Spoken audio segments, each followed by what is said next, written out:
आज मैं लेकर आई हूँ बहुत ही टेस्टी क्रिस्पी ज़ुकनी पकौड़े की रेसिपी। ज़ुकनी के पकौड़े आपने शायद ही पहले कभी बनाया होगा, एक बार बनाकर देखिएगा, बहुत ज़बरदस्त बनते हैं। तो चलिए इसे बनाना शुरू करते हैं। सबसे पहले बेसन का घोल बना लेंगे। एक बोल में आधा कप बेसन ले लेंगे। मैंने यहाँ पे एक ज़ुकनी के हिसाब से बेसन लिया है।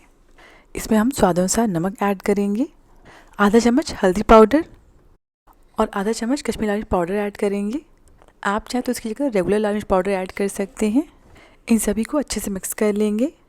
घोल बनाने के लिए बड़े बर्तन का इस्तेमाल करिएगा, जिससे इसमें ज़ुकनी को डिप करना आसान रहेगा। इसमें थोड़ा थोड़ा पानी ऐड करते जाएंगे, गाढ़ा घोल तैयार कर लेंगे। अच्छे से मिक्स करिएगा, इसमें जहाँ भी लम्प्स ना रहें। जैसे हम बाकी पकौड़े के लिए घोल बनाते हैं, बिल्कुल वैसा ही घोल बनाना है। तो हमारा घोल बिल्कुल रेडी। अब इसे हम साइड में रख देंगे। 5-10 मिनट के लिए साइड में रख देंगे ना, तो ये जो घोल है अच्छे से सेट भी हो जाता है। नेक्स्ट एक ज़ुकनी ले लेंगे, इसे अच्छे से वॉश कर लीजिएगा। अब इसके आगे और पीछे के हिस्से को इस तरीके से कट करके अलग कर देंगे। नेक्स्ट एक स्लाइसर ले लेंगे और ज़ुकनी के हम हल्के मोटे मोटे स्लाइस कट कर लेंगे।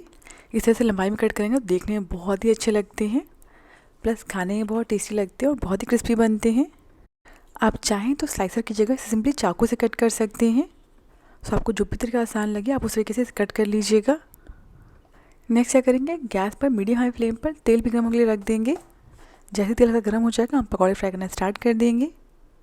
ज़ुकनी के हम स्लाइसेस कट करके रेडी कर लेना है। बेसन का घोल भी अच्छे से सेट हो गया है।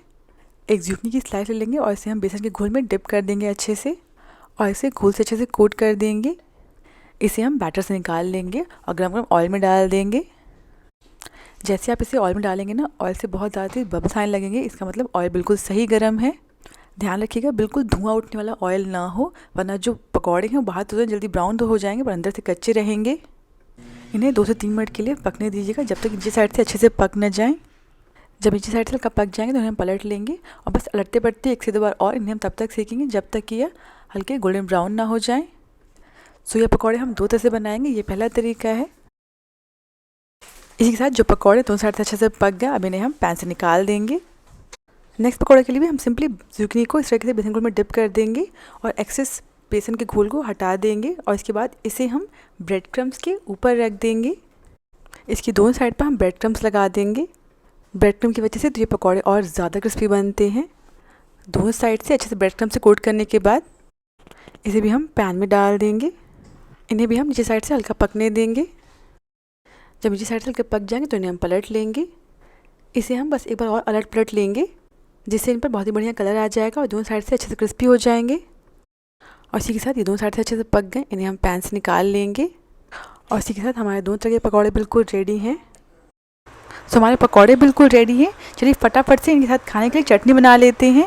एक ग्राइंडर जार में 1 कप धनिया ले लेंगे। इसके बाद इसमें 2 लहसुन, 1 इंच अदरक और 3 हरी मिर्च डाल देंगे। मैं इसमें 1/4 कप दही ऐड कर रही हूँ। आप चाहें तो इसे स्किप भी कर सकते हैं, दही की वजह से इस चटनी का कलर बहुत बढ़िया आएगा। इसमें 2 टेबलस्पून भुजा सेव डाल देंगे और स्वाद अनुसार इसमें नमक डाल देंगे। ध्यान रखिएगा भुजा सेव में भी नमक होता है। अब इन सभी को अच्छे से पीस लेंगे। हरी चटनी बिल्कुल रेडी है। अब इसे एक बोल में निकाल लेंगे। दही की वजह से चटनी का कलर बहुत बढ़िया आया है। आप चाहें तो ऐड करें, वरना स्किप भी कर सकते हैं। चटनी के साथ ये पकौड़े बहुत ही टेस्टी लगते हैं। बनाकर देखिए, आपको बहुत पसंद आएगा। अगर आपको आज की रेसिपी पसंद आई हो तो प्लीज़ मेरे चैनल को सब्सक्राइब करना ना भूलें।